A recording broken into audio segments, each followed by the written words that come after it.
Now what has happened is people are not scared of him. And you saw the other day, I think somebody in Varanasi itself threw a chappal on his car. Right? So it's very clear. The basic concept of Modi has been destroyed in this. Rahul Gandhi ji हमारे को पूरा support करेंगे. He will give what we want. वो हमारे को support करेंगे रीनीट exam में. स्पष्ट हो गए कि वो डार्क नेट में जो क्वेश्चन है वो यूजीसी नेट की ओरिजिनल क्वेश्चन के साथ मिलता है. तत्क्षणात हम लोगों ने निर्णय किया इसके ऊपर एक उच्च स्तरीय अनुसंधान और सीबीआई इंक्वायरी हो, स्थगित किया जाए. नीट এবং নেট এই নিয়ে জর্জরিত কেন্দ্রীয় সরকার এই মুহূর্তে.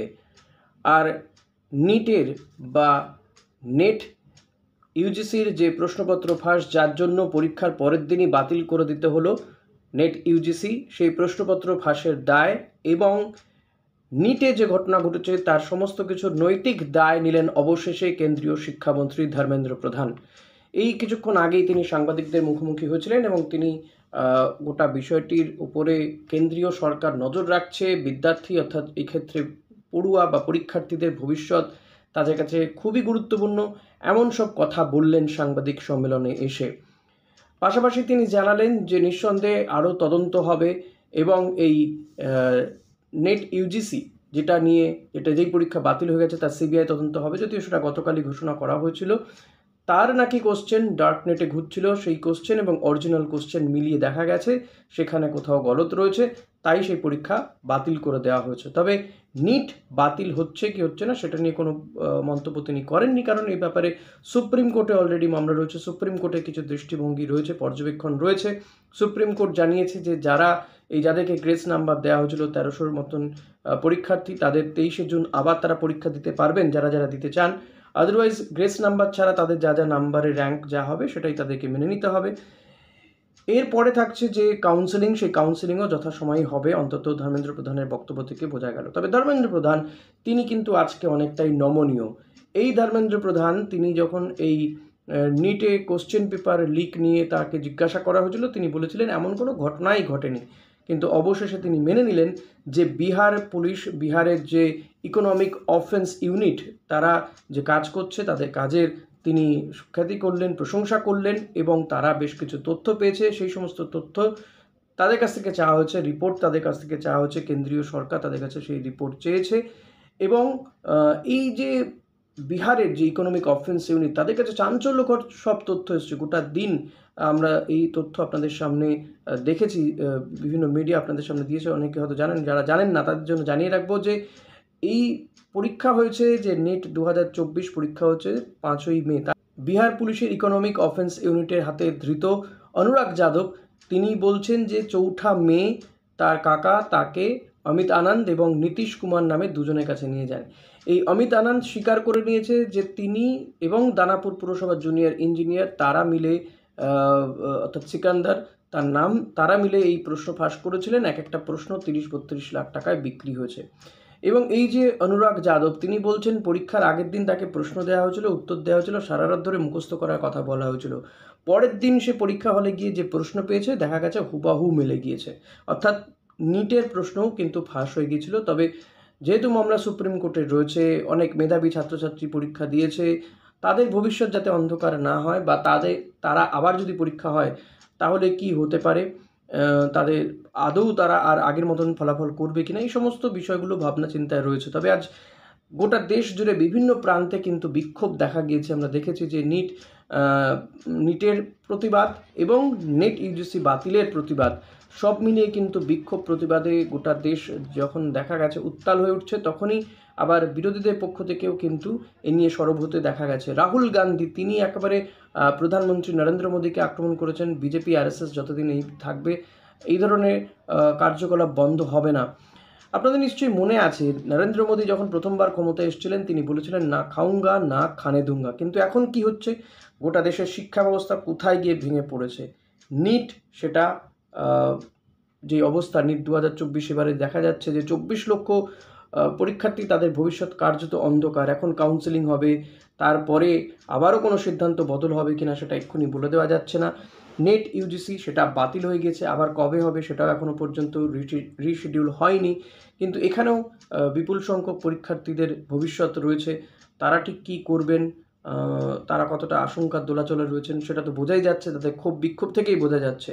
ফলত গোটা দেশের শিক্ষা ব্যবস্থা কিন্তু একেবারে জলাঞ্জলিই বলা যেতে পারে।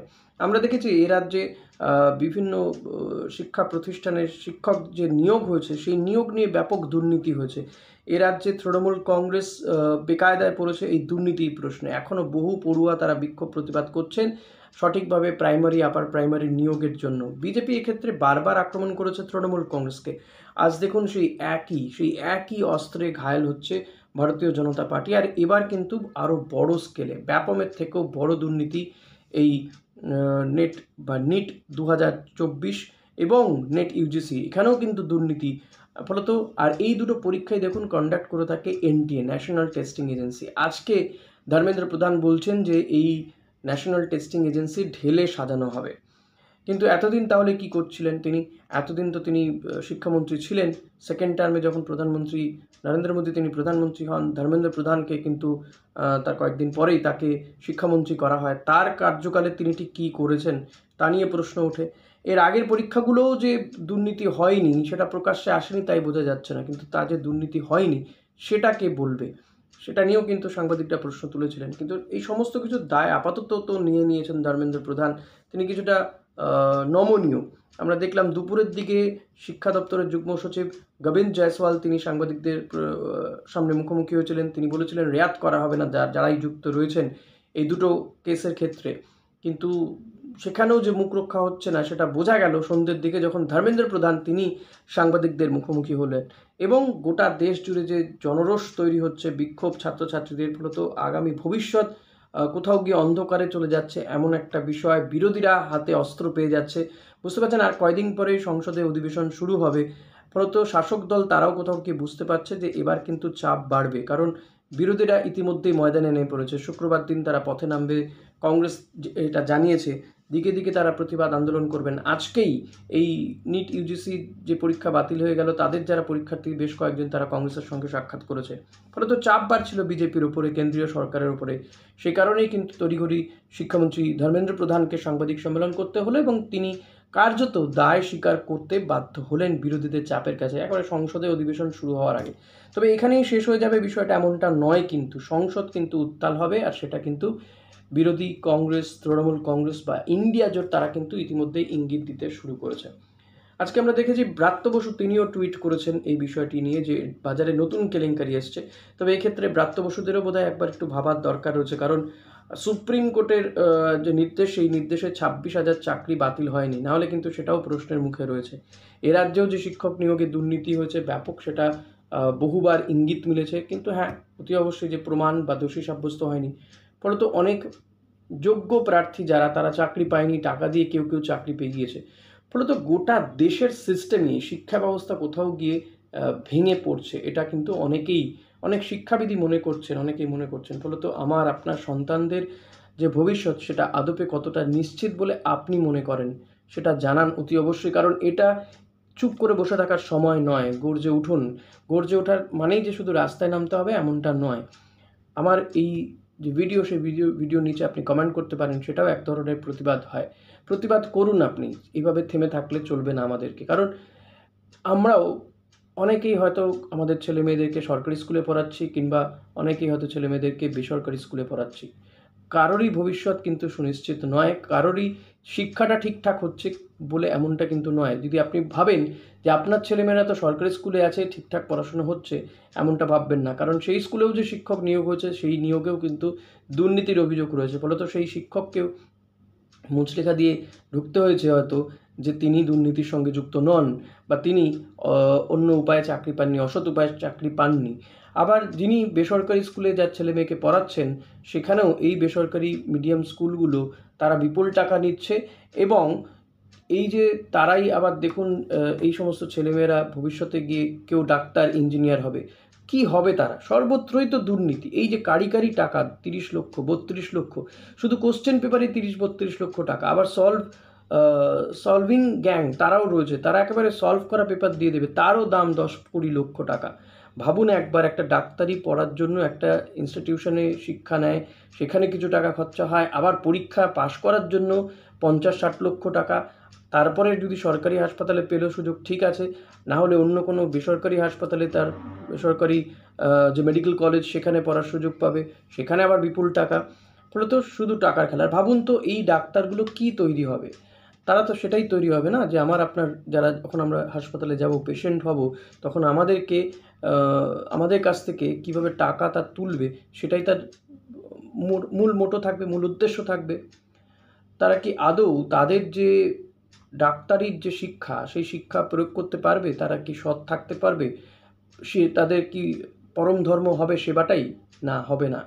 তাদের পরম ধর্ম হয়ে দাঁড়াবে যে পয়সা তোলাটাই। যে কারণেই দেখছেন না যে আজও নার্সিংহোমে গেলে সেখানে একজন মৃত ব্যক্তিকেও কয়েকদিন বাঁচিয়ে রাখার চেষ্টা করা হয়, ভেন্টিলেশনে রেখে দেওয়া হয় এবং পরিবারগুলোর থেকে কাড়ি কাড়ি টাকা নেওয়া হয়। এই সিস্টেম আগামী দিনে কিন্তু আরও বাড়বে, আরও বাড়বে। আপনি অসহায় থেকে অসহায় হয়ে যাব। তাই এই সিস্টেমের ব্রেক হওয়া দরকার। যে প্রতিবাদ হচ্ছে, ছাত্রছাত্রীরা প্রতিবাদ করছে, প্রতিবাদ সর্বত্র হওয়া উচিত আমার মনে হয়। ভিডিও কেমন লাগলো সেটা অতি অবশ্যই জানাবেন। অনেকেরই রিয়াকশান যেটা পাচ্ছিলাম আগে, এখন রিয়াকশান পাচ্ছি না। রিয়াকশান অতি অবশ্যই দরকার, নাহলে কিন্তু জানি না আগামী দিনে আর ভিডিও করবো কিনা। উৎসাহ দরকার আমাদের, তাই একটু উৎসাহ দেবেন, লাইক কমেন্ট শেয়ার করবেন। Thank you.